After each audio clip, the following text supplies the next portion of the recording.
Miriam, how's your week? Oh, hello, hello. It's Been a good week. good week. What's making it good? Yeah. That's not A that's lot not of things easy. are happening. But It's not easy. what's the best thing that's happening with you right now that's made it a good week?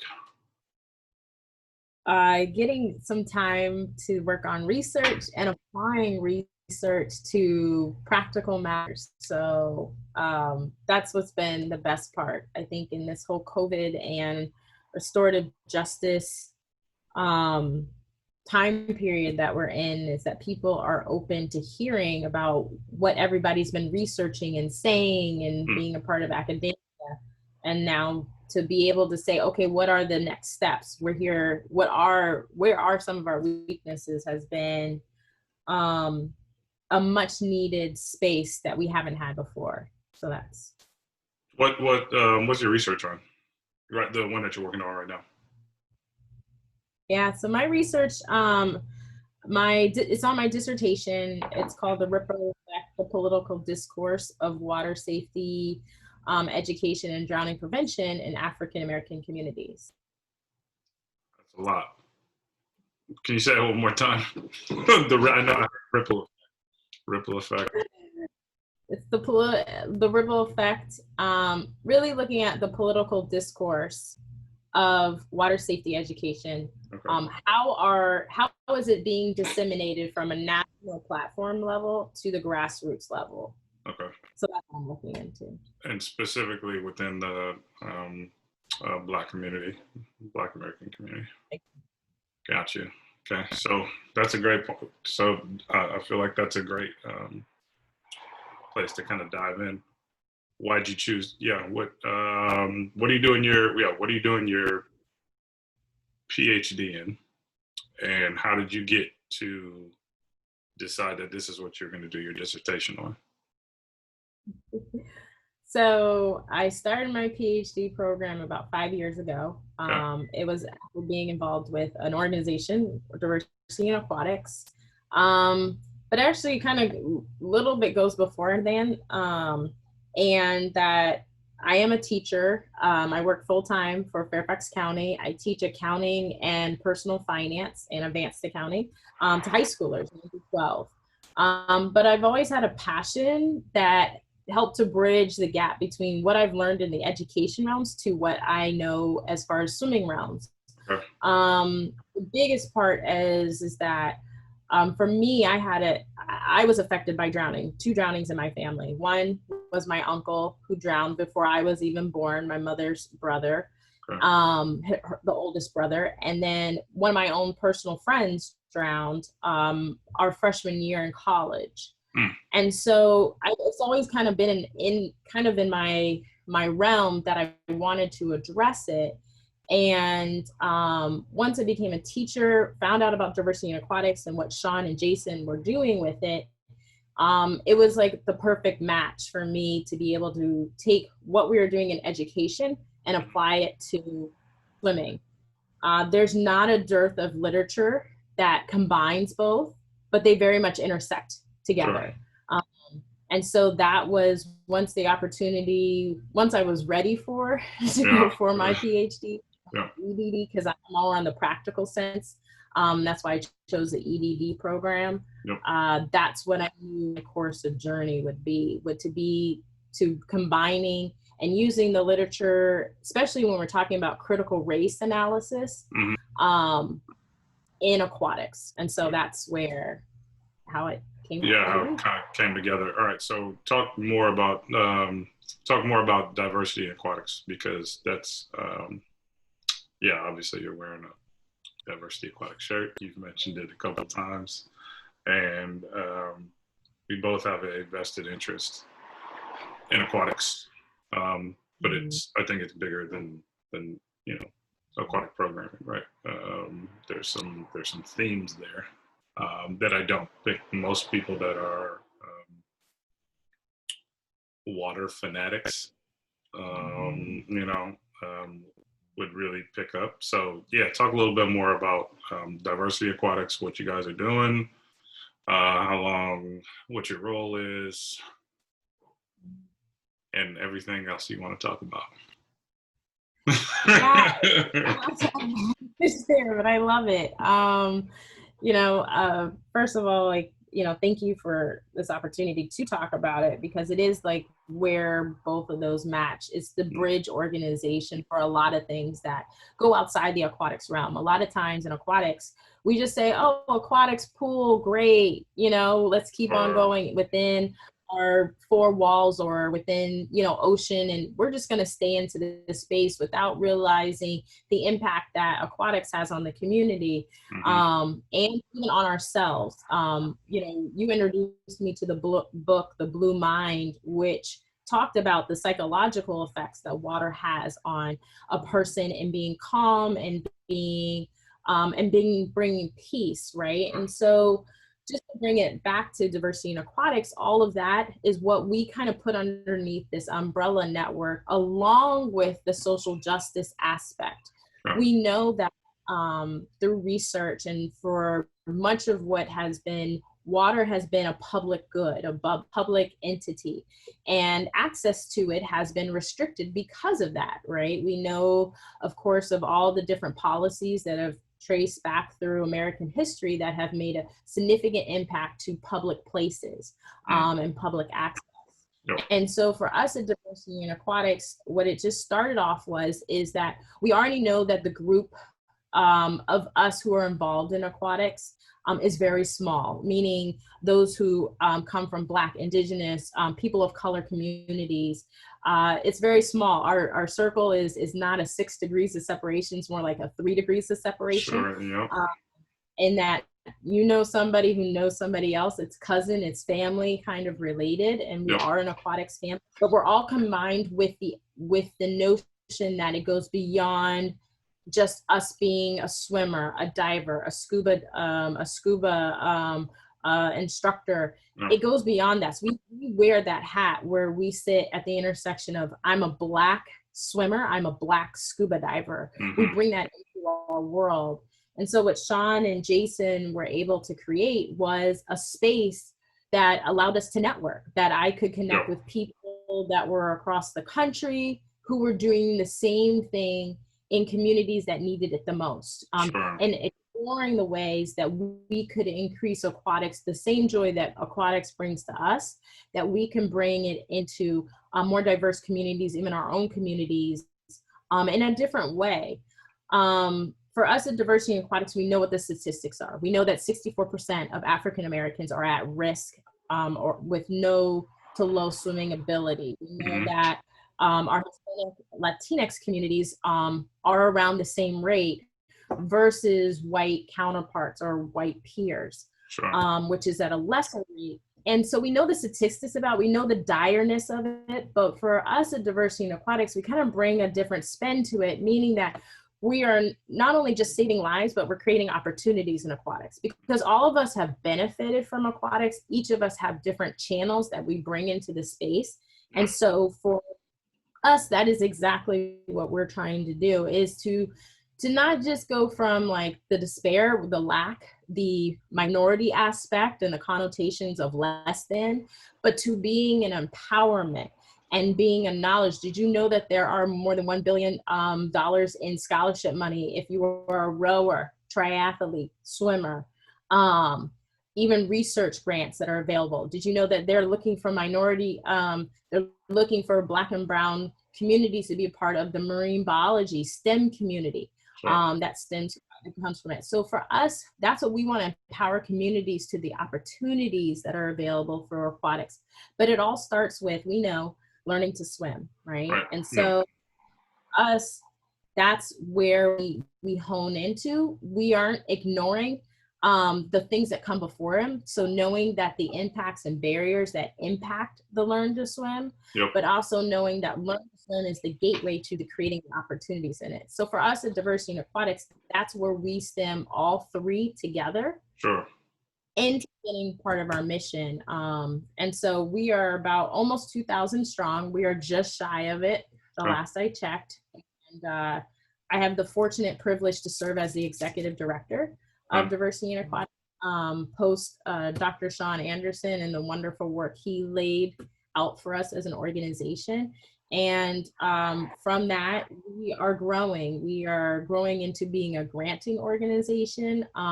We are 100% we are 100% volunteer. So like I said, I'm a teacher full-time. Sure. So no pay. Anything that comes to us as an organization goes directly back into our youth and our adult learn to swim programs and our partners.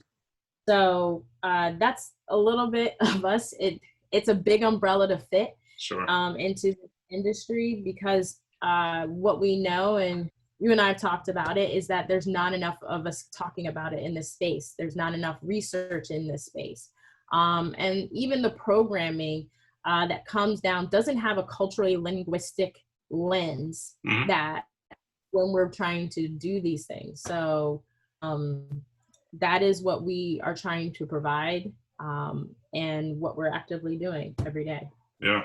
So, yeah, I mean, I think that, I'm very grateful for the work that you and Sean have done in making this a more mainstream conversation, because that's kind of unfortunate. That's where it has to go, right? It has to be normalized so that people recognize that this is, it's something that's going on. So, so why do we need this? I always why do we need diversity in aquatics? Like, what is the importance?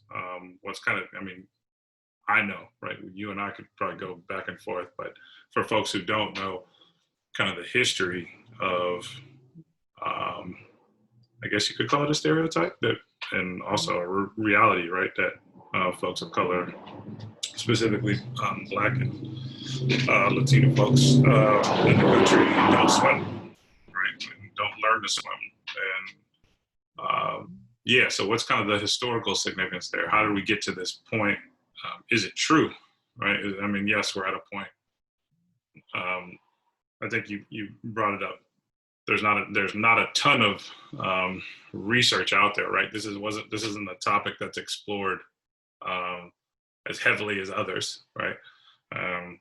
Which I'm assuming kind of, maybe fueled your research, right? Like, yeah, this is something that isn't talked about enough. So, there's great opportunity there. Kind of go into historical significance of not learning to swim within these communities.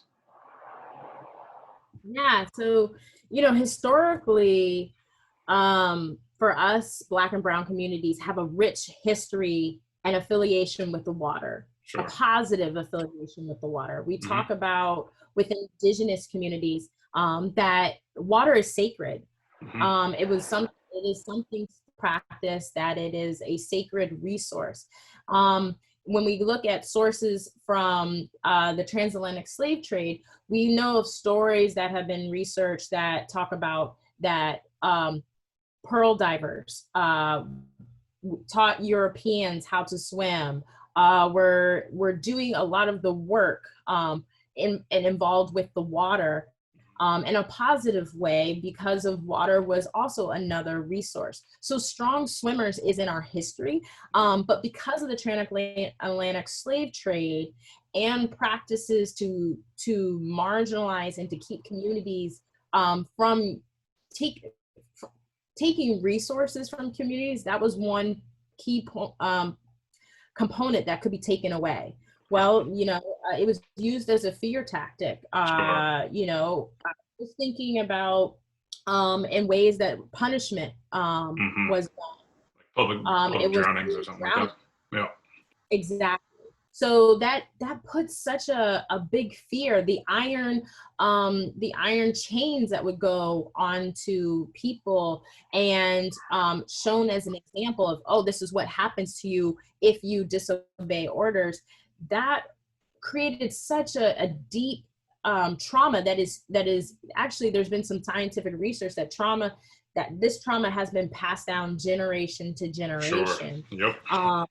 So, and then title on top of that, the impacts of segregation, Jim Crow laws, to privatize and to defund programs that were supposed to be for public consumption and public good. Sure. Top of that, increases and creates even further further affiliation with the water. So Yep. where you go from communities that had a strong affiliation to water, where you can see historical accounts of innovations that were done for water, and even within literature that was written, an affiliation to water, to now to saying the only way that I know to be safe around the water is to stay away from the water. Sure. So it's created a huge gap within it that has that we're still combating today. And so that's why, you know, it's so important that we address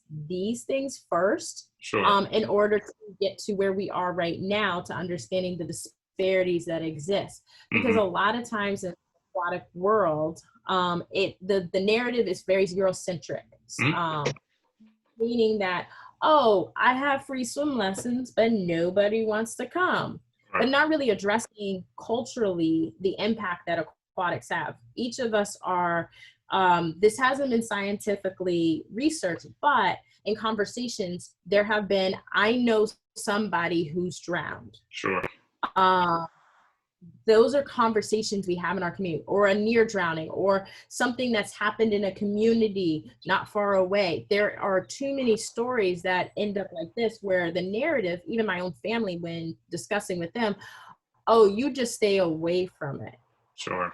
Right? Yeah. That's how you're safe. I'm luckily that I was blessed. My parents, my dad was in the military, and we lived in Saudi Arabia.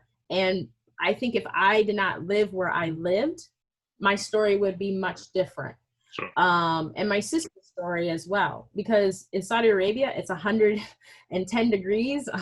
Right. And it is hot to play soccer or tennis or anything. The only place to hang out is the pool. So for me, it was a necessity. And I give all credit to my mother, who, I don't even know how that first time of her seeing me near the pool and having the trauma that impacted her from her oldest brother, Ulysses Evers, what happened to him to allow me to go to the pool, because she could have been like, nope, she's not knowing it. And she used it as an empowering. She didn't know how to swim herself. Sure. And said, you know what, we live across the street, literally like 5 steps from the pool. You're gonna, you know what, you have to learn how to swim. Sure. So the unfortunate fact is that is usually the narrative is to stay away from it. If you're not in it too deep, you'll be safe. If you're in a boat, you'll be safe. If you are a life jacket, if there's one nearby, you'll be safe. But we know all too often the world is covered 70% by water. Yep. There is no way for you just to be like, oh, I'm avoiding it and I'll be safe. Sure. And there's something to be said about this. There's a couple things there. So one, I appreciate the fact that you're using the word we, because it's very easy for us to see them, us, like it's somebody else's problem. But the realization is that it is a problem that we all need to just, and not specifically this is what we're talking about today, but in general, just having that idea of like, this is our problem, and stop pointing the finger at other folks, to, you know, say, oh, well, that's just them. You know what I mean? Like, and then the other part, which is fascinating, is the kind of the acceptance of this idea of like, well, you know how you essentially, you know how you avoid getting hit by a car? You don't go outside. Well, like, oh yeah, okay, well, you know what I mean? Like that's really hard to tell somebody. The same way with water, even though it covers so much of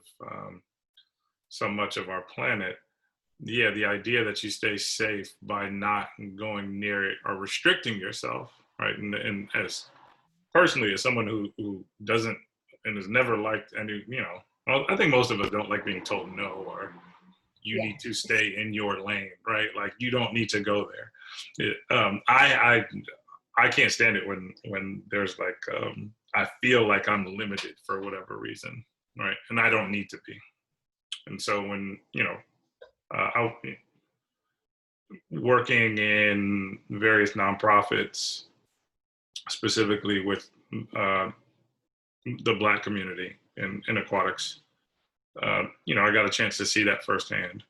And not only that, but as a swimmer, right? As a young swimmer, just seeing that acceptance of like, you don't need to go there, or if you go, like, good luck, right? Like, you figure it out. So it's very interesting to look at this. I don't know. Do you would you call it like a health concern? Like, how do you label the drowning rate? Is that like a public health concern or what? Yeah. Exactly. No, that's spot on. Is that too many times what's happened to swimming is that we put it as a leisure activity, a choice activity, and not as a public health activity. Sure. So, there's a famous Plato quote that is like, man must learn to eat and sleep and swim. Those are necessities that, and I might be misquoting it, between Plato and Socrates, that say I'm not going to give you a hard time about it. I'm sure they won't either, but whatever. I just disclaimer on it. Yeah, but, good. But it's named as one of the top 3 things that you need in life, right? Yeah. We know through historical facts that swimming was a part of the American school system in the early days of Horace Mann and development of it, right? Sure. Because it was public education? As part of for public education. Okay. And so early on, swimming was very important. It was important to hygiene. It was important to for safety. It had so many different effects that it was a part of the curriculum. Now, during the times of segregation, it was seen as, well, my American tax dollars are not going to go to funding basically poor children and Black children have the same equal access and affiliation to the water that I do. Yep. And so therefore, it turned from being a public health good and necessity to being only one that was that could be enjoyed by only certain economic classes. Sure. And so, because of desegregation, because we were starting to integrate sexes, so men and women were starting to swim together. Sure. And then in the mix, because of during the economic times that African Americans were starting to gain economic status, into neighborhoods where pools, where they were public access, it was a protective, white Americans took it as a protective against Black American males interacting with white communities. Sure. That's also part of the pinpoints that created this wide disparity of, hey, nope, this is a no-go for us. We are going to segregate this space. It is not a right. It is a leisure. We start turning it into leisure activities, where you'll start to see in the 1920s after World War I, and even the next big economic boom, World War II, where pools were being built, started to be built in areas where it was very limited and it had a limited access. Resorts were starting to be built, had white flight. So there's all these things that really made such a big influence on it going from a public health aspect to being leisure, but it still is under a public health, because the problem is this, that drownings is number 2 on the unintentional accidents list by the CDC. So you have number 1, vehicle accidents, which is addressed by our federal government, by the Department of Transportation. You've got number 3, which is poison control, which is accidental death, which is controlled by a large privatized nonprofit that works in conjunction with the federal government, which everybody knows, the Mr. Yuck stickers, right? The green Mr. Yuck, which is a national campaign, but sits in the middle of it is drowning. Drowning causes more deaths um, per year in accidental deaths, and it sits at number 2. Vehicles, poison, drownings is the only one that doesn't have a national campaign, national coalition, that actually it's just being formed to address it as a public health, the same as the other 2 are on that public. Now, do you think this has to do with the demographics that are suffering the most from this? Do you think it's another form of, I guess you could call it some form of like institutional racism, where if these were predominantly, these were predominantly white children, or yeah, I mean that's the way we explain people in the country, right? It's white or black for the most part.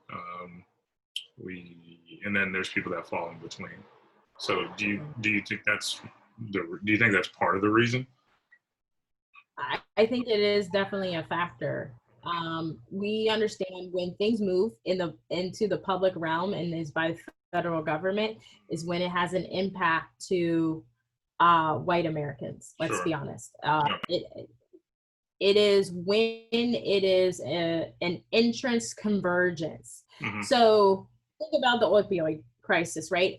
Drugs, yeah, totally. large fit that has a huge impact on the African American community. Mm-hmm. But funding was not grown until when it started making impact into our suburban white communities. Yeah. Motor vehicles, same way, is that seatbelts weren't until 1964, 50, 60s were seatbelts introduced as mandatory because vehicles started getting more power, more were starting to be manufactured faster. Yeah. And guess what? Those who could afford vehicles, yeah. And those types of vehicles, who sit at the next level of next to the government officials making policies, had impacts within their own lives. So the interest convergence, that's what moves policy. In drownings, we have not had that. We've actually had only 2 policies on the federal level that have been moved. And guess what? They don't make the large impact that they have. Yes, it does influence pools in a context, meaning that we had the Virginia Graham-Baker Act, and that happened to the unfortunate drowning of a child, Virginia Graham-Baker.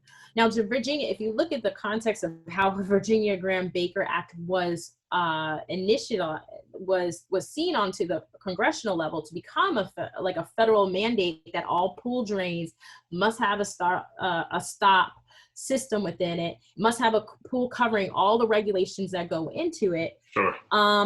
It's because of the parents of Virginia Graham-Baker. They had access to the Bush administration, who could move and create this policy, right? Yeah.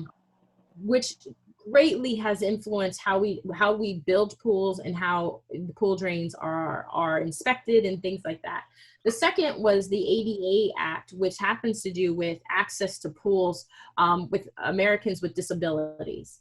And so to make sure that we have exit and entrance points, make sure that you have ladders or a chair for Americans with disabilities to be able to access the pool.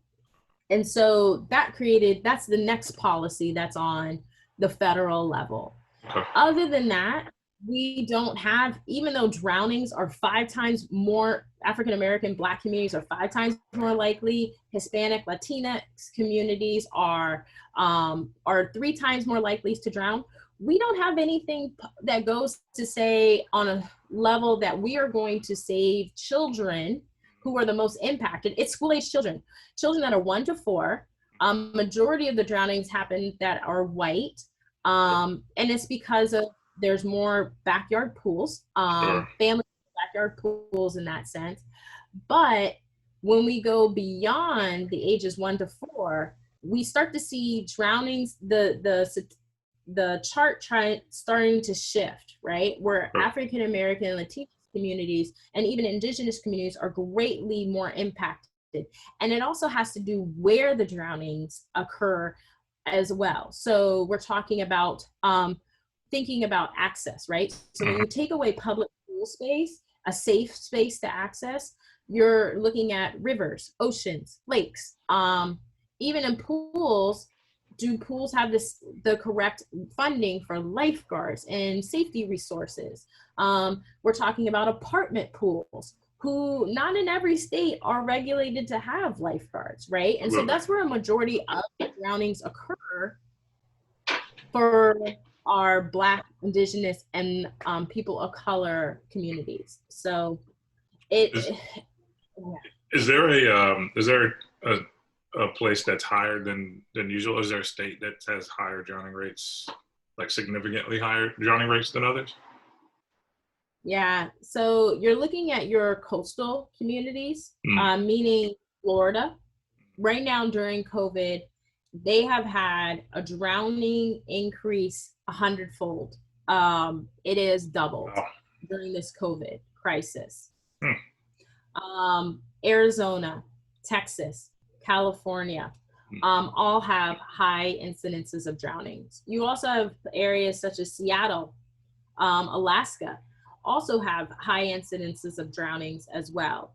But the top 3 that we consistently see in the narrative are those first 3 states. Okay. So let me bring it back towards you. What was it about this? Because it's, there seems to be this, you care a lot about this, and you can hear it when you speak about it. And you're also teaching high school. And it's also fascinating that you're teaching high school students about something that's very necessary. And I think that in some of the circles that I belong to, where education reform is a conversation. Or even, I had, one of your fellow Bison on the podcast, he's just finished his freshman year. And that was one of his comments. And I asked him about his, what his educational experience was. And he was like, well, it's weird because, one of the things that he really wants to, he's a business major, if I'm remembering correctly, but he was saying, he's like, one of the things that he thinks is strange was that you're not teaching people how to manage money, or like take care, learn how to do your taxes, or, you know what I mean? But how to just be physically responsible. And that is something that's, that I've thought about, like, why is it we don't teach that? And so, I feel like you're a unicorn in that sense, where I'm like, oh my God, I didn't know that. That's or maybe you did tell me this and I forgot. But I don't hear about that. And I don't hear about that at all on the high school level, or not even a high school level. I don't hear about that at all in our culture. There's a disconnect between money and education, I guess. Or it's maybe that type of education is within the household, and that's not going to necessarily happen within a household who doesn't have any money. Maybe it's not as prevalent. It's more prevalent for folks who grow up in households that are, affluent, and that's very early on in their life where they're exposed to, financial education. So kind of, so what brought you to all this service work? Yeah, that's what I'm fascinated with. I think this journey, I believe in a higher power, that journeys are created for us. To be honest, I did not think when I graduated Howard that I was going to go on to being a teacher. That was not in my realm. I was going to be an international business major with a minor in German, and a concentration in IT, right? That was what I graduated. I worked for a small consulting firm, small but mighty consulting firm, and accelerated with that consulting firm quite a bit, that I was like the head of all analysts for Northern America and the UK. We had a group, like your first years, you meet, you decide, like you do a network and you meet and you help each other. I was doing really well with that. I was traveling United States, like I lived in Chicago, lived in a great place. And then the 2008 like crash hit. Well, 2000, it was starting to hit and really make an impact on our company and for analysts around 2006-07. Okay. And with that, you know, you're gonna trim your fat. And for us, we were expendable analysts. You're a first year, 2-year analyst within a company. And I worked for we were consulting with major healthcare companies. We were consulting with major retail. And so when they feel the effect, they're gonna cut their consultants. And then when consultants feel the effect, they're gonna cut their low-hanging fruit, the analysts. And so literally I just said, you know what, let me come back home. And so I was here at home. My sister was in high school, and it was an opportunity to reconnect with my family. And with that, you know, you got to find a job. And let me just volunteer at this local school. I did a year of summer school as just to help out with the school as an IA, instructional assistant. And I liked it. I loved it. Where'd you get to the volunteer part though? Because I think it's easy. I mean, it comes out as very fluid for you, and as someone who's always been a volunteer, like it was almost second nature for me. But second nature, and it was encouraged throughout my life. I think I got that early on. So was that something that happened for you? Was there someone in your life who, you know, that you saw volunteering, or was it, you know, a family member, or was it your friend group in school? Like where did it become part of you to serve other people, to volunteer your time? Well, I mean, I have to credit my parents. So my dad was in the military. Was military. Oh, right. So that was military, sure. My mother, she's an educator. So while we were in Saudi Arabia, she was working at the international school. But then when I was growing up in swimming, they were always volunteering at our swim meets. So my dad was an official. My mom would always do like, you know, like the team mom kind of thing. Yeah. Supportive role. So it was just innate in us. But I think also too, that was in my community of how I was brought up, always within my family, is that you're part of a greater community. You are a puzzle piece into your community. That was just the aura of what our family was, the values of what our family encompassed it so much. Like my great grandparents helped to found a church in Acton, New Jersey. And my grandmother played every Sunday as director of music, ministry of music. So that was always, we were always part of that giving circle. So it was just natural. Like, hey, you know what? It just ended up like, I'm not a person who can just sit at home and just be like, oh, there's a problem. The problem, it's like that one finger pointing, but there's like 3 pointing back at you. Like, okay, what can I do? And so that's how I came into education. I was like, you know what? Let me help. They're asking for help. So let me go and do this IA position. It became a paid position as an IA. I love the fact that I woke up later in the morning and got home when the sun was still out.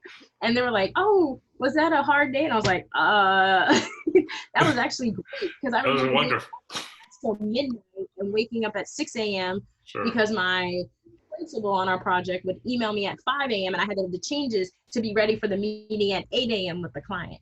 So it was a work-life balance. It just was like, one, it was organic to serve and work with my community. But then the second part, it was a pleasure working with kids and feeling like hands-on to be able to make that difference, where somebody was like, you know what, that was great today. Thank you so much. Or, wow, that made a difference. Or just to be able to have that impact. And so that's kind of how I fell into education. It became a full-time position, IA. And then actually they found out for my consulting, we definitely found out that the analysts were being cut. Like I think there were about, I would say for the Chicago office, about 10 of us, there were only 3 left that survived out of the 2 years. So I just said, you know what, that's fine. They found me in Fairfax County and said, hey, we need a teacher who teaches 5 different subjects. Do you mind? And I said, yeah, sure, I'll do it. I like kids. I like That's unheard of in teaching. Right now, they're like, oh, can you teach 3 different subjects? I'm like, oh, okay. So for me to take on 5, it was different, but I loved every minute of it. I loved, because I taught really cool classes. I taught programming. So we were like, hey, you want to make a game, tic tac, let's go. And you know what? We're not just going to have X's and O's. You put Pokemon and then you put, Pikachu. Sure. Or, You you put have your fun. spin on it. Yeah. Spin on it. And I taught web page as another class. I taught accounting, advanced accounting, as my other classes. So I had fun with it. Kids were great. They kind of went out of the box. I let them teach me more than I felt like I was teaching them. Okay, what do you guys want to look up? You guys I want to know how a Fortune 500 becomes a Fortune 500. Cool, me too. Let's find out. Right. Kind of how we go about it. You're absolutely right. Like, we don't have enough conversations about money. I was lucky enough to see money talk amongst our parents, but I think also to parents, what happens is that it is very burdensome, and it can be very overwhelming conversation when it comes to money, because there's some hard decisions you have to make. Are we going to go with this and go without this? And you never want your child to feel a lack of, especially and looking and being an adult now, and seeing my parents and what sacrifices they made in their life. I knew they never wanted us to feel the lack of anything. And so I think that's what happens in our community, because we want our kids. That's what the whole premise is, to make sure the generation that you are producing that comes behind you has the leg up further than what you have. And so I don't think it's a means of anything to hinder. It's a means of like a protection. I want you to have everything. But the conversation doesn't come from, you know what, I need you to know everything there is out there. So that you don't make the same mistakes, or you are better informed. I think a lot of times access to information, we talked about lack of access to information. So the same thing happens in financials. The games that are being played by those who have money, you just see, like, how do you avoid taxes? Like, how does somebody who's a millionaire be able to avoid and not have to pay any taxes? There's a system there, but the book is being passed down to those who could really be able to use it. But we're all still trying to figure it out. We're trying to figure out what are the best ways to invest for retirement? What are to being able to buy the block? What does that mean? To have generational wealth. Hey, guess what? And then there's also certain parameters that block you from having that, because guess what? Being a Black female, you're less likely to be able to get a loan than a white female, single female, because of who you are. Because you're going to be double guessed, double checked. And believe me, I know when we went through things, it was like, oh, we need all this extra paperwork. You need all this stuff. Sure. And so there's so much information. There's so much that is behind these closed doors that you don't have access. If you don't have money to get access to money, like for instance, a financial planner, you need money to get a financial planner who helps you take your money and make more money. Sure. Right? Sure. So all those barriers that influence. So for me, that's how I approach, my economics and personal finance class. That's one of my favorite classes. It goes back and forth between my accounting and my economics and personal finance class, for the simple fact that let's talk about it. Like, let's talk about all the things. My first part in my class I start with is the shocking part. Like, kids, we draw a millionaire. What does a millionaire look like? And it's these elaborate things like Lamborghini, sure. Yep. all this stuff, right? And then the connotation, even psychologically, how that person looks. It's usually a man, usually a white man, that they draw. And then we go through the lesson, and I'm bluntly telling them, no, you can be a millionaire. And guess what? A million isn't where you stop either, because now a million, what you have right now, isn't going to be the million that you have later on. So what are the steps to getting you there? Because each and every one of you, there's this great story out of one of the books I read in the beginning here. It talks about a waitress. Her name is Doodles. And she is a waitress, and she becomes a millionaire who buys a beach house and is worth $2 million by the end of her retirement. And it's simple stuff. Save. Take what you have, 10% of it, and save. And the biggest habit for us, we are inundated by so much of the Jones effect. Sure. That, oh, you have, I must have, if I'm somebody, I must have this, right? Mm-hmm. And it also goes to so much what we culturally been impacted is that you're not somebody until you have this. But nobody tells you the steps to getting it and being financially free while you get it. So that's what we do in my class. That's what it's hard. It's hard.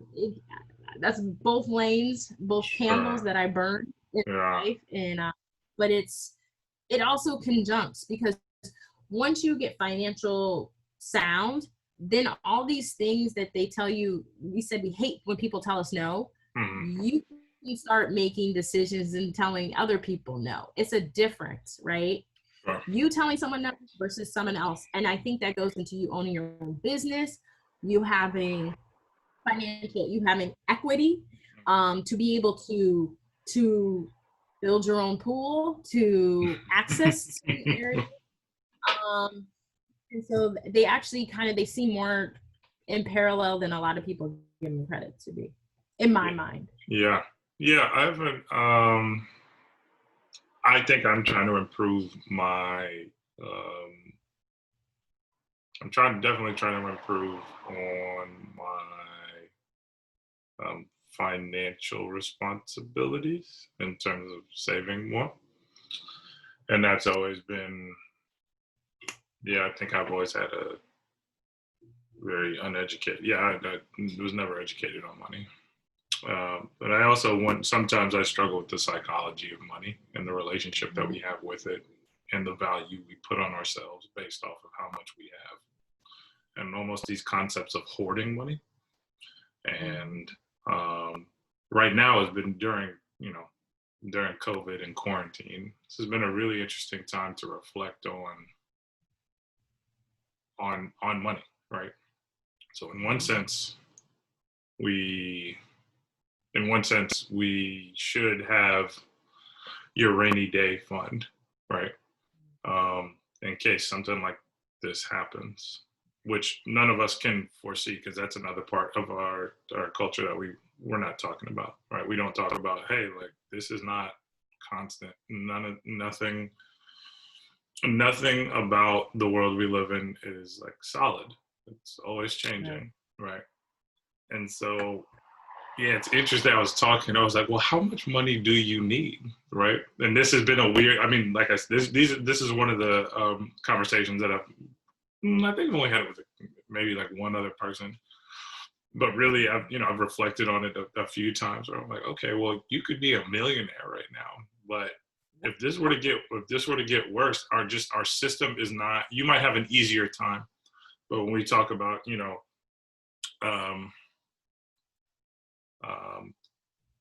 food production and how it's just not equipped for, it doesn't work in the same way that like you earn money, right? Like it takes time for those things it's a process, right? I'm blanking on I'm blanking on the term, but I'm blanking on the term right now, but it just takes time. And honestly, yes, you should have some money, but I do have some of these, I've been listening to people talk about, I've been hearing people, talk about, investing more, or I've seen much more advertisement from financial businesses, from financial planning businesses or investment opportunities, you know what I mean?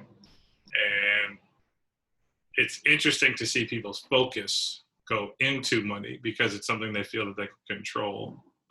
In some senses, if we're talking about investing, depending on what you're investing in, you know, if you're going to the market, then you're like, oh yeah, well I can make some money here. I'm like, okay, well yeah, you have to do some research there, right? Major research, because the same way you were talking about, So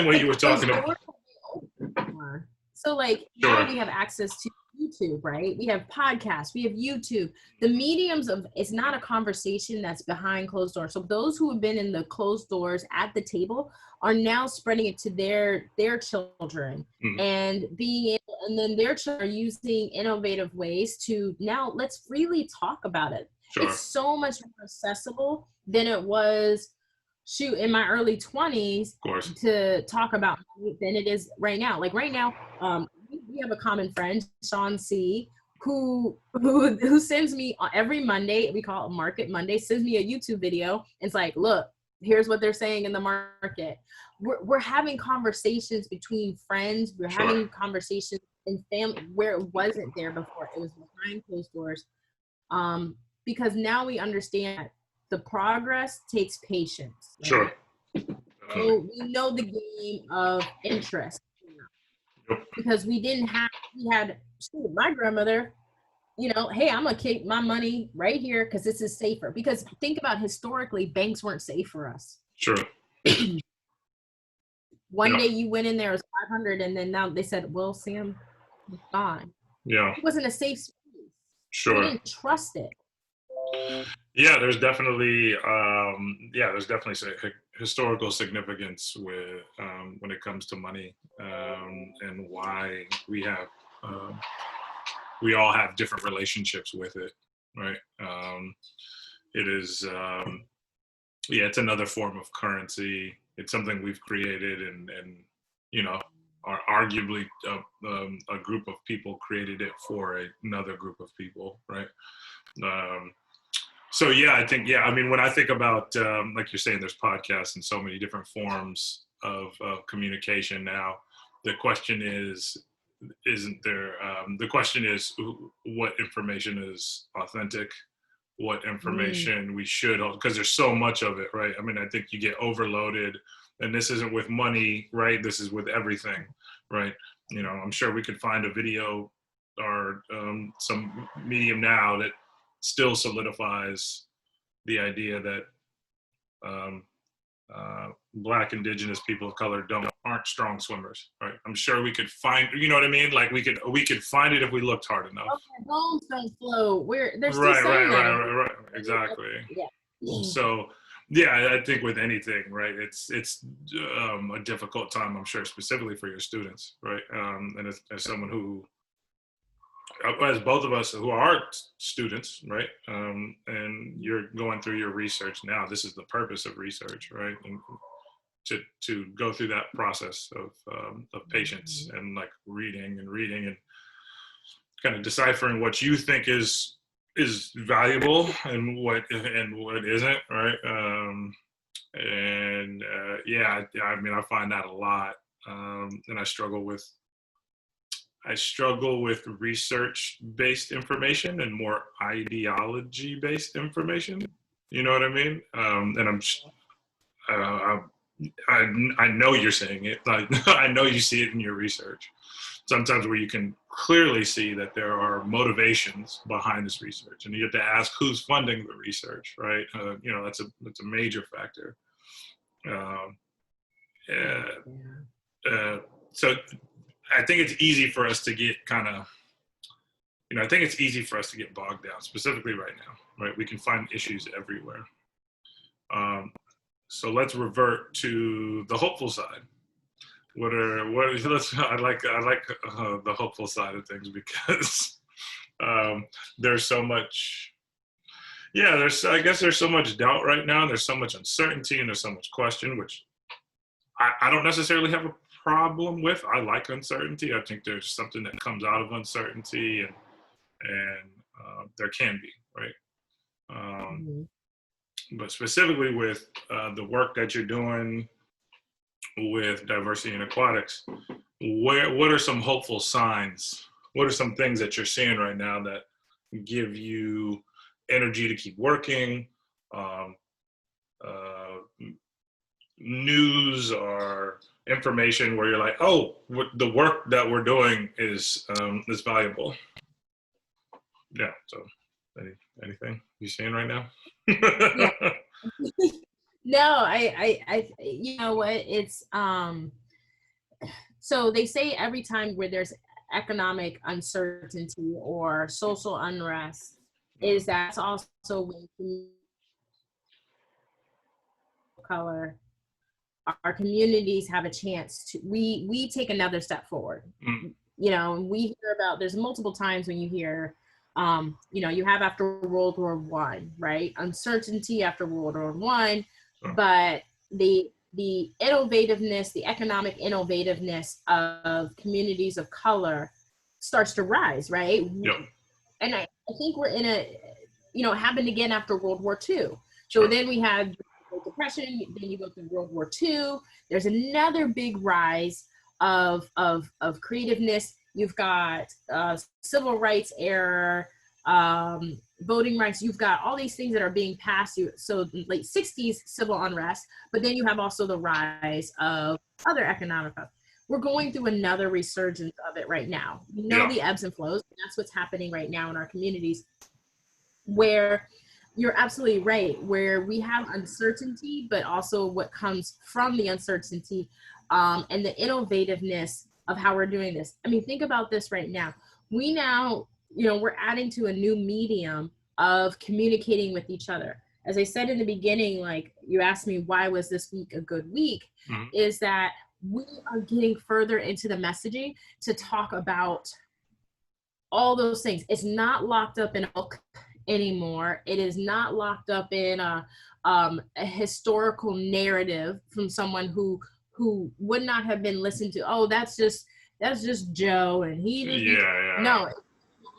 In that context, we are allowed to create. We are creating spaces to make sure that those shoulders that we stand upon are being heard. I stand upon shoulders like Ken Rowland, Lee Pitts, Arthur Lopez, Jim Ellis, all those who came before, who were making huge waves in this aquatic industry and innovativeness of how to do aquatics. Aquatics through music, aquatics through, they were one of the first ones to say, hey, you know what, this is how kids are going to learn CPR. This is how kids are going to learn to swim. We're creating, and now we have another space where we've had a very European-centric philosophy on the learn to swim. Education, period. And just education and period. Yep.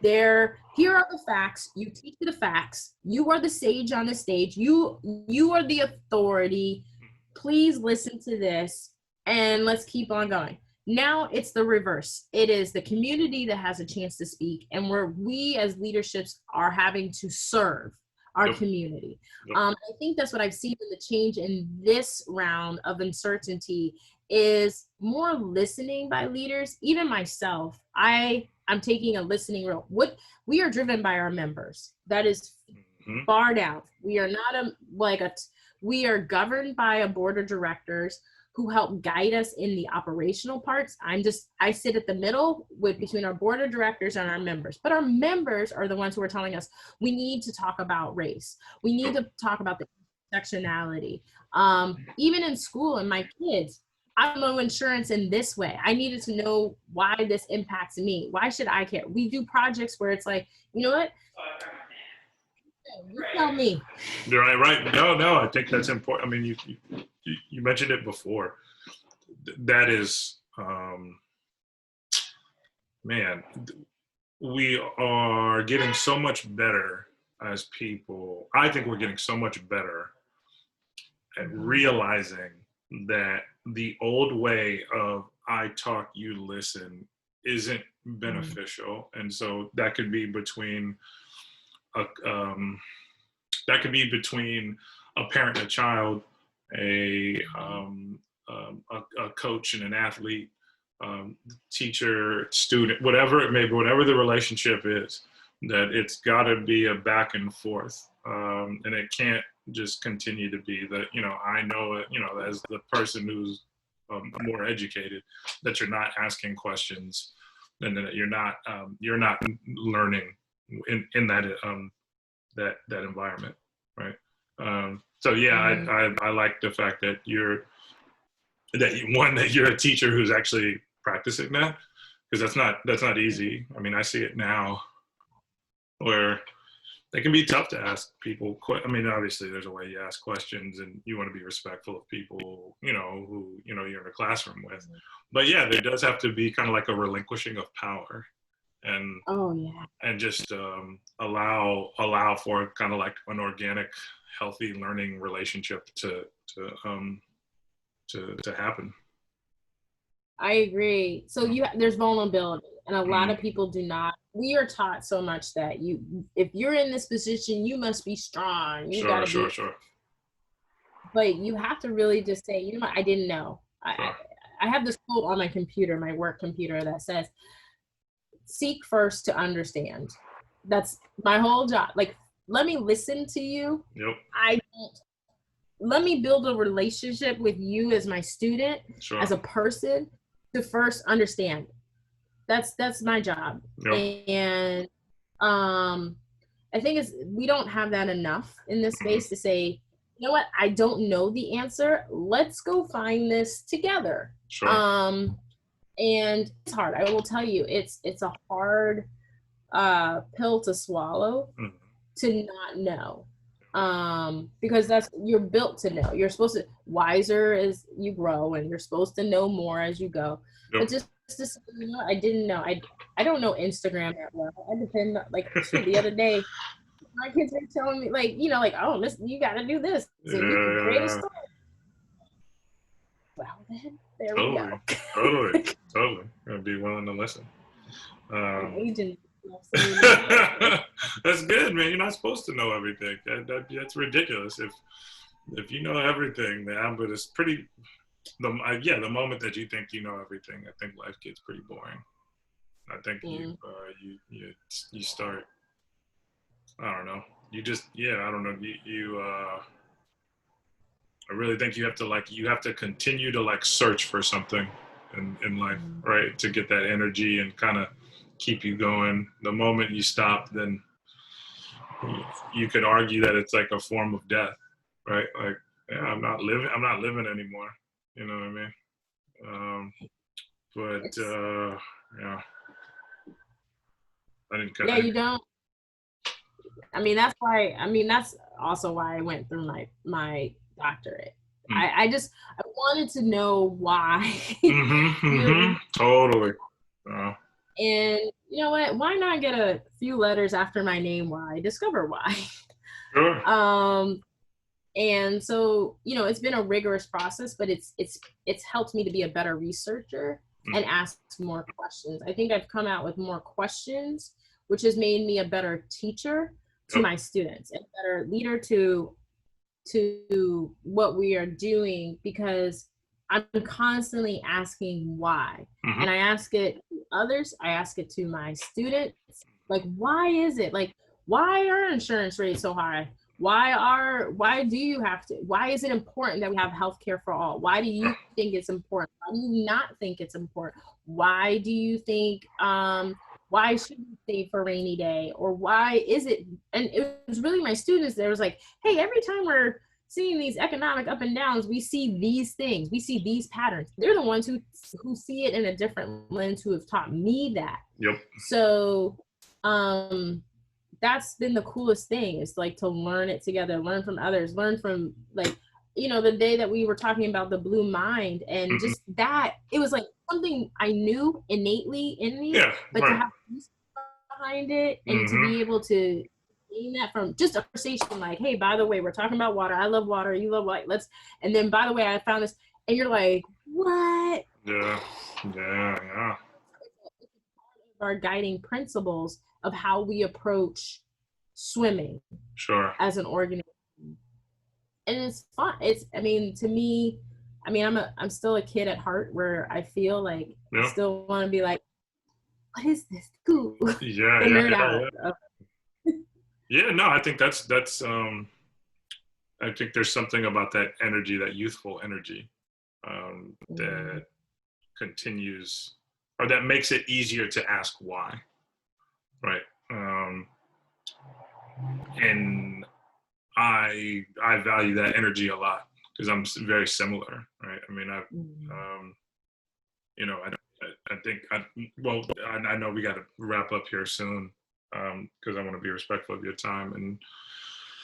And yeah, but there's something, I mean, there's a couple things here. So one, when you mentioning, you know, the why portion and being curious, it reminded me of a friend of mine who did her PhD. I mentioned her a couple times on the podcast, but one of the more insightful things that I've ever heard was like, she was like, you know, when I finished my PhD, you know what I realized, you know, I came to terms with, it was like, I went to go get my PhD to admit that I don't know.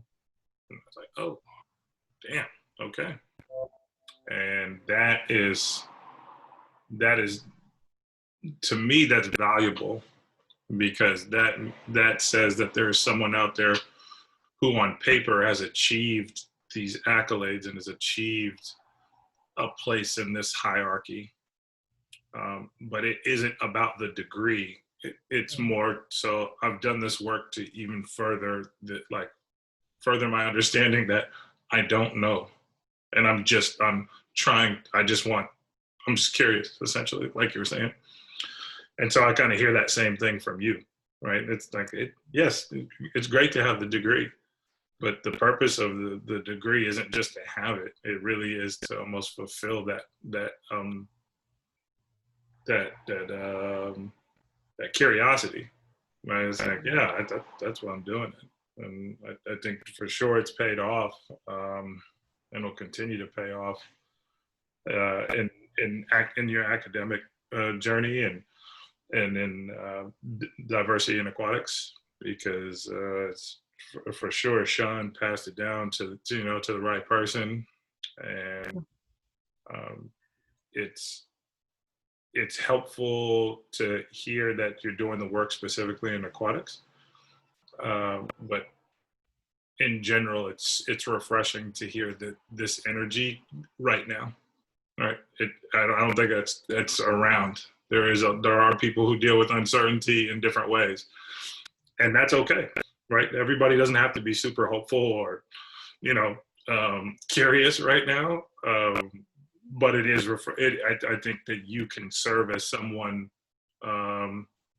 who is able to do that. Maybe that sparks their energy to say like, oh, okay, yeah, all right, maybe, something Miriam said, gave me a little push or a little kick. You know what I mean? And you need more people. I think we need more people like that, just to tell the story, not to, not to be a coach and say, hey, you got to, get up and go do it. It's like, no, just listen. Just all you got to do is listen, and you take it from there.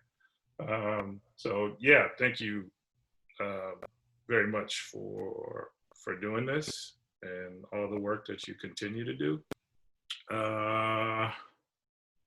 Contact info, how do people learn more about the diversity in aquatics, contact you, not too much, because I'm sure you still got research to do, but if they're interested in learning more about this project, the work, or you, how do people get in contact with you? So there's a couple of ways. So of course we're on all social media, Diversity in Aquatics, Instagram, Twitter. Twitter, because we can't finish out aquatics, we're Diversity in Agua. Hey, there you go. We're on all social media. We're not on TikTok yet. We're just slow. We're in the main three. Okay. So Facebook, Twitter, and then Instagram, of course. Okay. Of course, through our website, www.diversityinaquatics.org, okay. Because we are a nonprofit. And so that's how people can contact us. All of our info's on there. You can always email me. I try to email back everybody. That's why I'm up late till night, at Miriam@diversityinaquatics.org. Or if you want to follow me on my teacher site, this is the funny part. My teacher handle on Twitter is Teach in Money. That's what I teach, right? I teach money. Yeah. So you can find me there as well, but mostly through Diversity in Aquatics. That's kind of my path and journey into where this discovery is, never leaving education fully ever fully behind, because that's the platform of what it's given to me. I don't, and I love it.